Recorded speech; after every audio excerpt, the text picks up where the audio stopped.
Good morning बच्चों, आप सभी का इस चैनल में दोबारा स्वागत है। आज आप लोग का मंथली टेस्ट एग्ज़ाम है मैथ्स का कक्षा 7 का। ठीक है, तो उसका मैं क्वेश्चन पेपर लाया हूँ, साथ में उसका सही सही आंसर लाया हूँ। साथ में आपका संस्कृत और इंग्लिश का भी क्वेश्चन पेपर हम अपलोड कर चुके हैं। अब मैथ्स का बारी है कक्षा 7 का। ठीक है, चलिए देखते हैं क्या क्या प्रश्न आपका एग्ज़ाम में पूछा है और साथ में उसका एकदम सही सही राइट आंसर हम लोग देखेंगे। ठीक है, आप सारे बच्चे कॉपी में अच्छी तरह से लिख लीजिएगा और विद्यालय में आज जाके सारे बच्चे ज़रूर टेस्ट दीजिएगा कक्षा 7 के, जितने भी विद्यार्थी हैं। ठीक है, चलिए देखते हैं पहला क्वेश्चन क्या पूछा है।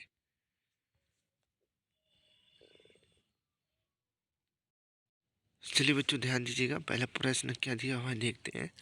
पहला प्रश्न है आपका, लंबाई L तथा चौड़ाई B वाले आयत के विकर्ण का सूत्र इनमें से कौन सा होता है। तो इसका सही आंसर हो जाएगा आपका ऑप्शन नंबर सी। ठीक है, √L² + B² होता है। चलिए अब हम लोग आगे बढ़ते हैं। प्रश्न नंबर 2 क्या बोला है कि ए भुजा वाले वर्ग के विकर्ण का सूत्र क्या होता है। तो इसका सूत्र होता है आपका √2a। ठीक है, ऑप्शन नंबर बी भी सही हो जाएगा।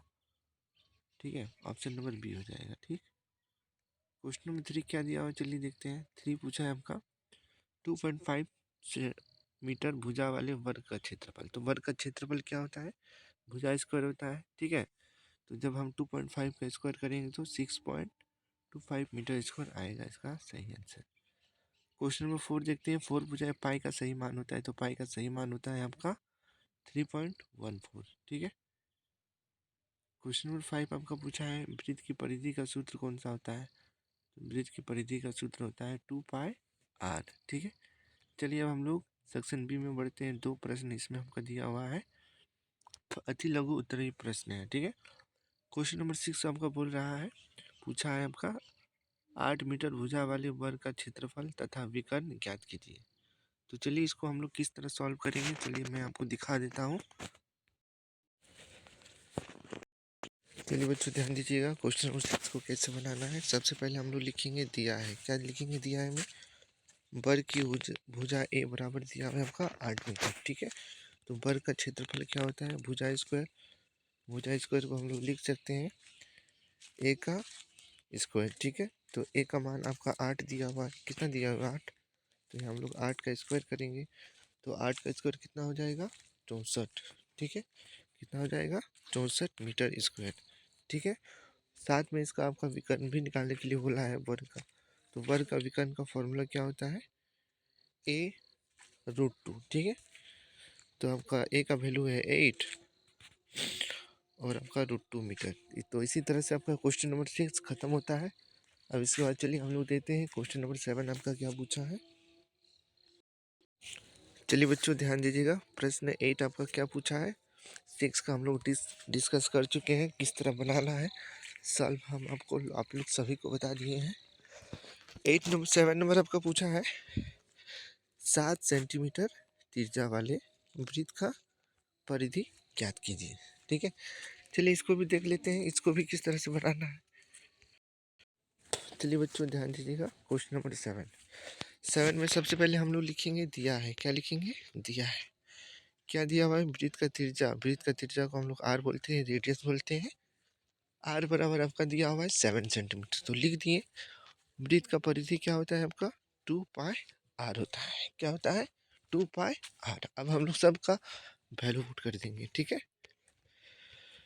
2 का 2 लिख दिए, पाई का वैल्यू 22/7 होता है 7। तो 7 और 7 आपका कैंसिल आउट हो गया, तो क्या बचा 2 × 22 यानी कितना हो गया आपका 44 सेंटीमीटर।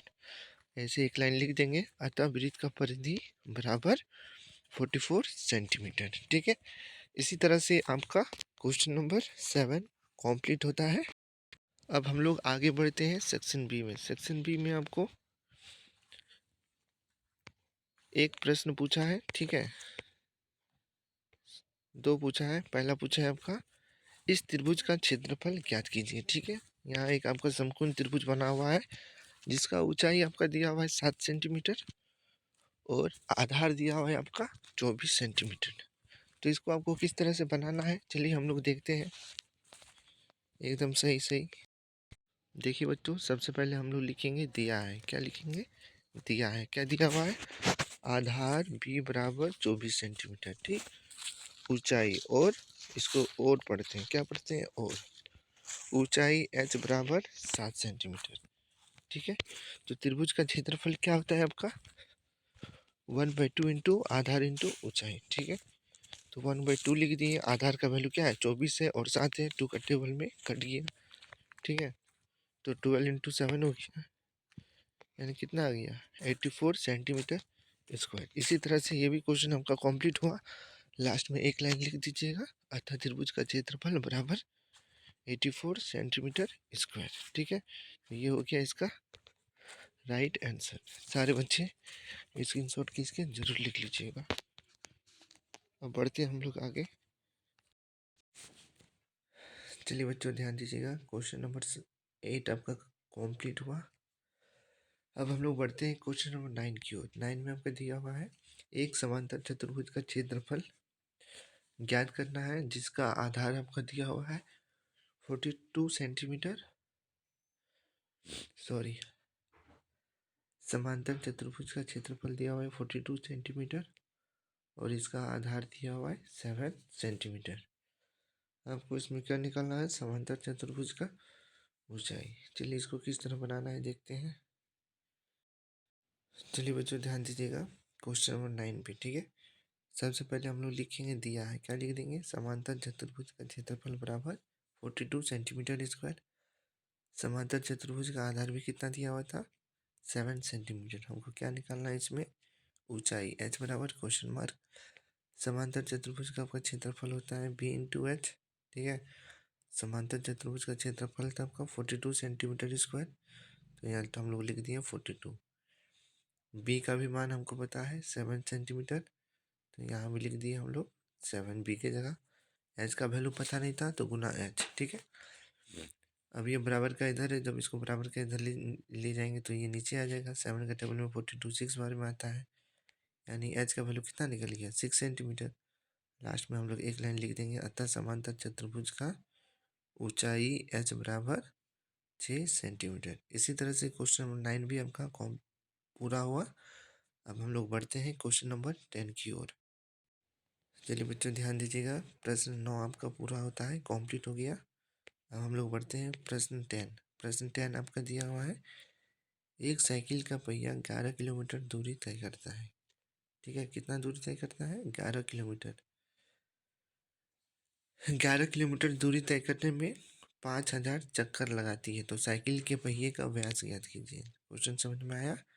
एक साइकिल है वो आपका 11 किलोमीटर दूरी तय करता है, टोटल 5000 चक्कर लगाता है, तो आपको बताना है कि साइकिल का जो चक्का है, पहिया है, उसका व्यास आपका कितना है। तो चलिए देखते हैं इसको भी किस तरह बनाना है।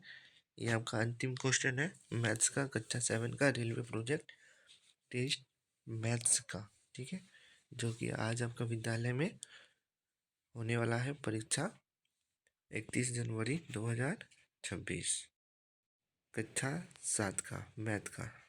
बच्चों सबसे पहले हम लोग को कैसे बनाना है इसको ध्यान दीजिएगा। सबसे पहले हम लोग लिखेंगे दिया है। क्या लिखेंगे? तय की गई दूरी। टोटल कितना दूरी तय किया? 11 किलोमीटर, ठीक है। किलोमीटर को हम लोग मीटर में कन्वर्ट करने के लिए 1000 से इंटू करना पड़ता है, तो 11 इंटू 1000 यानी कि कितना हो गया? 11,000 मीटर। टोटल कितना चक्कर लगाया था पहिया आपका? 5000 लगाया था, ठीक है। तो इसका फॉर्मूला होता है एक चक्कर में तय की गई दूरी इक्वल टू कुल दूरी बटा चक्करों की संख्या, ठीक है। तो कुल दूरी आपका 11,000 मीटर तय किया था, चक्कर कितना लगाया था? 5000। तो यहाँ 0 0 0, ये 0 0 0 कैंसिल आउट हो गया, तो क्या बचा आपका? 11/5, यानी कि सी इक्वल टू हो गया 2.2, ठीक है। अब पहिए का परिधि आपका क्या होता है? Formula C equal to pi D, ठीक है। तो सी तो अभी हम लोग जस्ट निकाले थे 2.2, पाई का वैल्यू 22/7 और डी, ठीक है। परिधि को हम लोग डी बोलते हैं। क्या बोलते हैं? सॉरी, व्यास। व्यास को हम लोग डी बोलते हैं। क्या बोलते हैं? डी, ठीक है। तो देखिए यहाँ पे लिख दिए हैं, तो डी इक्वल टू क्या हो जाएगा?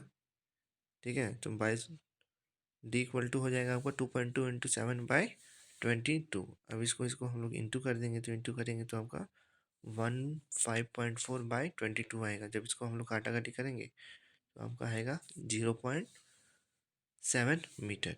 ठीक है, अंतिम में एक लाइन हम लोग लिख देंगे। कैसे लिखेंगे चलिए हम आपको दिखाते हैं। अंतिम में बच्चों लास्ट में एक लाइन लिख देना है, साइकिल के पहिए का व्यास इक्वल टू 0.7 मीटर। ठीक है, इसी तरह से आपका प्रश्न 10 भी खत्म होता है।